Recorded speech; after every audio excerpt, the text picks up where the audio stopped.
Well, of course, the objectives of this deal are to deal with the nuclear issue. The implications may be wider, and we will have to wait and see. I would certainly be disappointed if the objectives and the implications were exactly the same, and we could not build more than just a nuclear issue on this deal. Of course, the nuclear issue by itself is an important achievement. It is one of the first times in probably contemporary history when you were able to resolve a very serious, at least from their perspective, issue that has given rise to 6, 7 Security Council resolutions. They've taken us to the Security Council, adopted resolutions against us in the Security Council for the past, whatever, 7, 8 years, imposed all sorts of sanctions by the Security Council against Iran, and now we've been able to resolve that, or begin to resolve that, without military confrontation. That shows that diplomacy can work.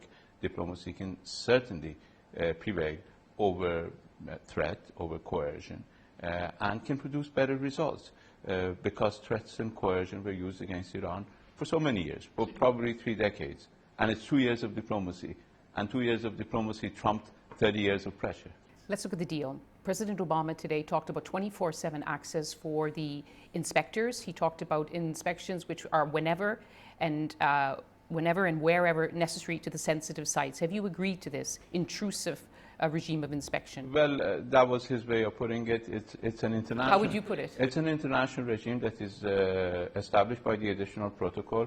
Does not provide for anytime, anywhere. The additional protocol has very clear terms. Our agreement has very clear terms, and I think the agreement is out. The entire agreement is out. It's easy for people to read it. It's long and it's very detailed, but people can read it and see whether it provides anytime, anywhere access. But I am confident that Iran can, in fact, assure the international community that its nuclear program is exclusively peaceful because its nuclear program is exclusively peaceful. So that's not the problem. The problem is every country wants to have respect for its sovereignty, respect for its military secret, respect for its scientists, respect for its military officers, and we will certainly insist on that and have insisted on that, and all our negotiating partners understand that very well. And I think if you look at the language in the text, you will see that very clearly reflected in the text. It's a long text. It takes people a long time to read it. You're heading home now, where you have been hailed as a hero and accused of being a traitor. Do you now expect difficult political and personal battles at home? Well, of course. I'm happy that I live in a pluralistic society in which people have the possibility of expressing their views.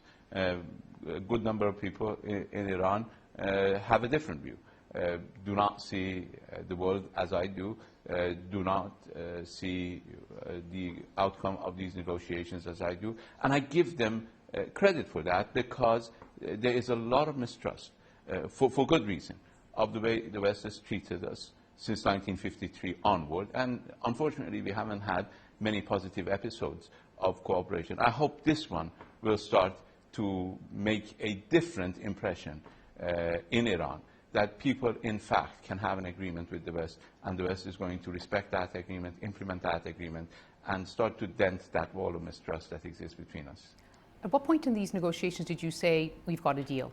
Was it right to the very end that you weren't sure? Well, actually, at different intervals in the negotiations, we had a deal in the morning and had totally failed in the evening.